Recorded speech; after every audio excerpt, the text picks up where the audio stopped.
Hello, everybody. Welcome back to the channel. I am the Inconsequential Runner and keeping the series alive with Coach Mark. We have Coach Mark here today to help us improve the way that we run, and specifically today, how we can keep ourselves free from injury. So, Coach Mark, welcome. Thank you for joining us again, mate.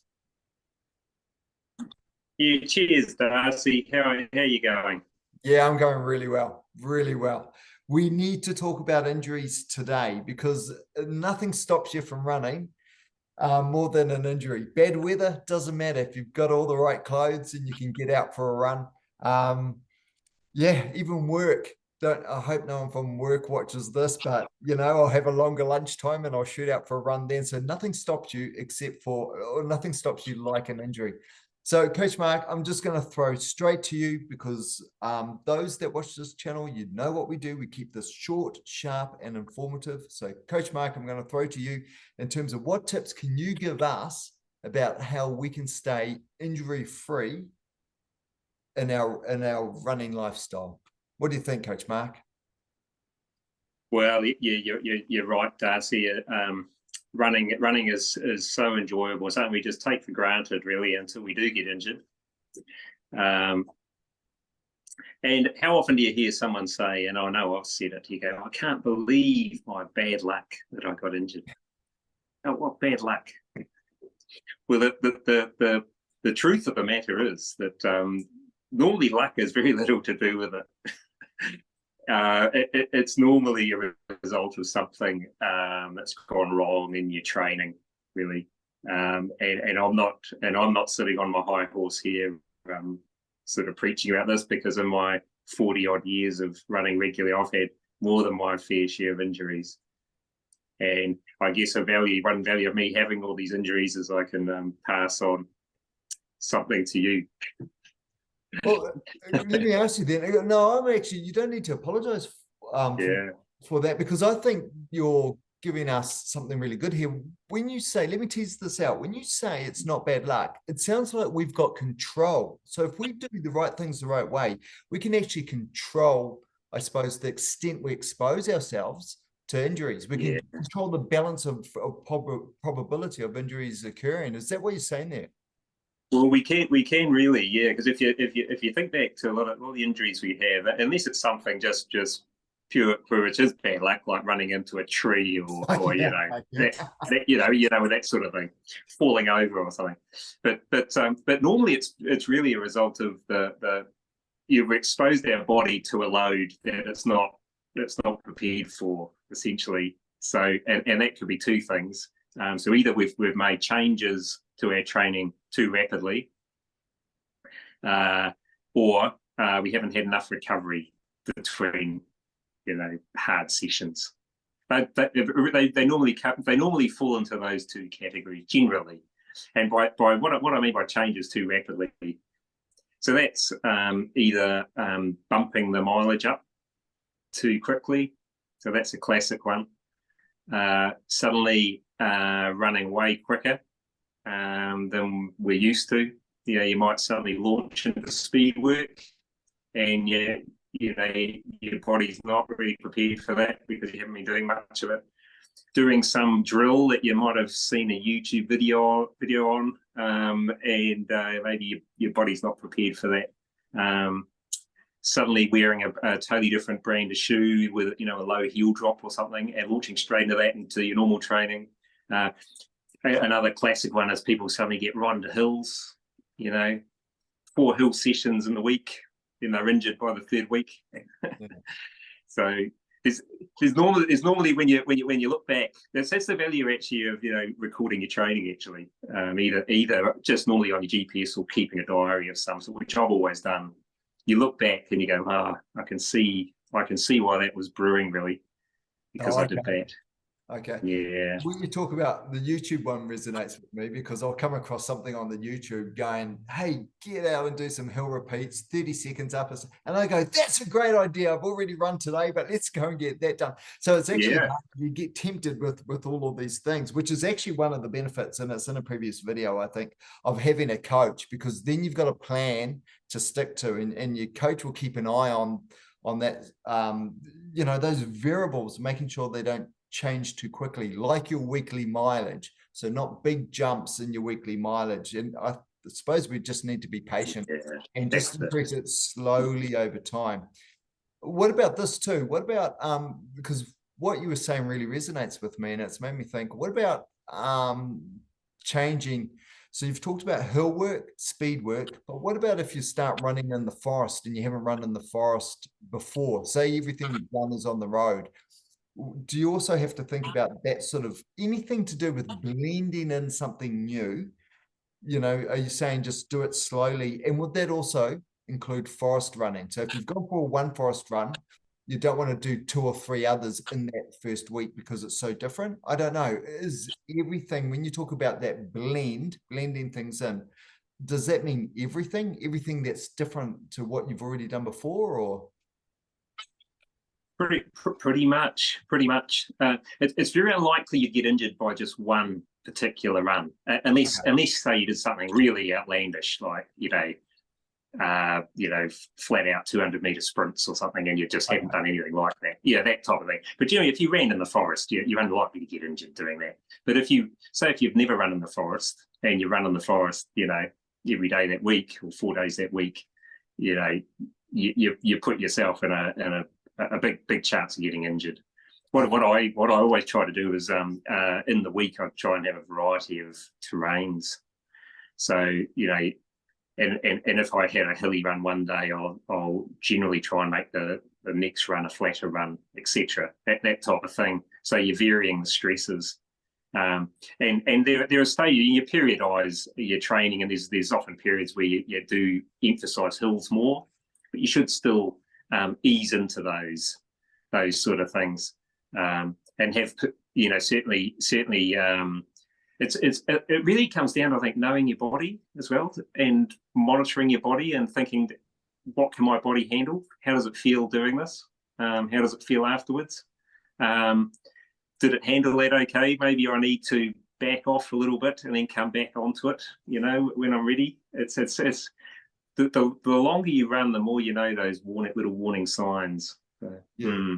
And can those warning signs also be mental? And the reason why I think of this is sometimes when I go for the forest runs, they can be quite technical. So if I go for a run on the road, sometimes I can just switch off my mind and just run because there's nothing I need to really worry about.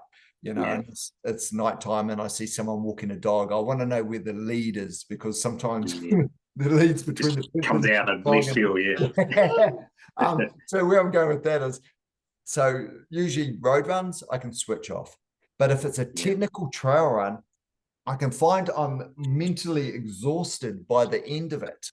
And so if I was to do another trail run the day after, that mental exhaustion, I wouldn't have time to recover, which makes me more likely to trip up on roots or something like that. And when I do that, sometimes I hit the ground, but more often I don't hit the ground. I do that quick sort of flinch response where you get your leg in a place to hold it, but then I'm going right to the end of my range of motion. So I could pull something like that. So anyway, coming back to the question I want to ask is, when you say you know your own body, are we talking mental as well as physical? Do you have to be conditioned mentally and physically in a good way before you do a run? Yes, you do. Yeah, you do. Yeah. Especially if you're doing anything challenging, especially, you need to be mentally onto it. I remember once I was handling the massage at the end of a big trail event, and next to me was the first aid person, and they were doing more business than I was. But most people, they were mainly ankles. People had gone over on ankles, knees, that sort of thing. But most of the people that the first aider saw did their injuries in the last half hour. When they basically they were mentally tired, but also they all said pretty much the same. They thought, I thought I'm over the worst of it, which they were. It wasn't the worst of the terrain. But I'm over the worst. I can just relax now. I'm mentally gone. And they weren't focusing, and that was that. So that you apply that to your training, can't you? It's the same thing. It's being being mentally into it, into the process. Perfect. Okay, so let's wrap. Thank you. We've covered a lot there, and let's summarize and tell me what I've missed. So what I've taken from what you've said in terms of injuries is we have got a lot of control over changing the balance of probability of exposing ourselves to injuries. Of course, there's accidents and incidents where we might get injuries from, but there's a lot that's still in our control. And if we're smart about what we do, we can reduce the balance of probability of experiencing an injury. And some of those key things are any changes in your running. So we're talking changes of terrain, changes of intensity, so intensity includes speed and also distance. So not big changes. Make those changes, but sort of blend them in over time. You also talked about running shoes. So jumping from shoe to shoe. Actually, let's talk a little bit about that and anything else you think I've missed. So what do we need to be thinking of? Because we all talk about shoe rotations today. At least 3 pairs of shoes. Well, not everyone. You don't. I only had 1 pair of shoes until about 2 years ago, but now I've got at least 3 for my running week. So that's your easy shoe for recovery or a long run. You've got your daily trainer, which you just basically your daily trainer is every other run that you don't want to use your race shoe for, right? And then you've got your race shoe. So when you talk about shoe rotation, what should we be thinking about to protect ourselves from injuries? And is there anything else you think we need to think about that we haven't already mentioned? Let's start with the shoes. What do you think we need to think about with shoe rotation? Yeah, shoe rotation is a good idea because it's again about varying the stresses on your body. So if you've got different shoes, it applies the same to different terrains, different types of sessions that you do in your week. So it's because, as I've said in previous interviews, running such a repetitive action, that if you can vary stresses in little ways, that's all going to help. It's all going to help. So rotating when you rotate it, what's that? Sorry. So rotating your shoes is a good thing. It is. Yes, it is. Yeah. When you bring in a new shoe, you should obviously ease into it. If it's something, unless it's the same model as a shoe you've always had. But if it's something fairly different, then again it'll be a different sort of stress. So it makes sense to start off using it on a short, easy run, and then gradually build it. And so that's fairly straightforward, isn't it? Okay. But as long as you're always thinking, how do I keep the stresses varied a little bit in my week, and you won't go too far wrong applying that to everything. Perfect.